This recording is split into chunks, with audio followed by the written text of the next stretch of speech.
ఎవరైనా సరే ఒక ఎంప్లాయ్ అయిన తర్వాత ఒక కాల పరిమితి ఉంటుంది, ఒక రిటైర్మెంట్ స్టేజ్ అనేది ఒకటి ఉంటుంది.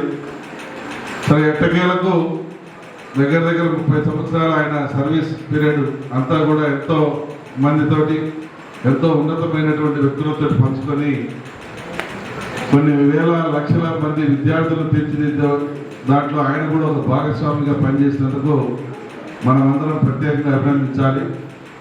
వారి శేష జీవితం కూడా ప్రశాంతంగానే ఉంటుంది. ఎందుకంటే ఇంకా మనవాళ్ళు మనవరాళ్ళు అందరితో హ్యాపీగా ఎంజాయ్ చేస్తూ ఇంకొంచెం టైంపాస్ చేసుకుంటూ ఉండేటువంటి సమయం దొరికింది. ఈ టైంలో ఇంకా ఫ్రీగా ఉంటూ ఇంకా భక్తి ఎక్కువ ఉంది కాబట్టి ఇంక పోయి ఇంకా గుళ్ళమ్మడి పడతారు. ఇంకా ఆటోమేటిక్గా ఇంకా గుళ్ళు గిళ్ళు చూసుకుంటూ అవన్నీ ఇంకా గుళ్ళలో పని చేసుకుంటూ అందరికి సేవ చేస్తూ ఒక మంచి కార్యక్రమాన్ని తీసుకుని ముందుకు పోతూ ఉంటారు. మేము కోరుకునేది కూడా అదే, అందరం కలిసికట్టుగా ఉండాలి, అందరూ మంచిగా ఉండాలి, అందరికి మంచి జరగాలి అనేటువంటి మనస్తత్వంలో మొట్టమొదటి వ్యక్తి మా కృష్ణబావ. ఈ 100 years బ్రహ్మాండంగా ఆయన సేవ జీవితం గడపాలని మనస్ఫూర్తిగా కోరుకుంటూ సెలవు తీసుకుంటా ఉన్నాం.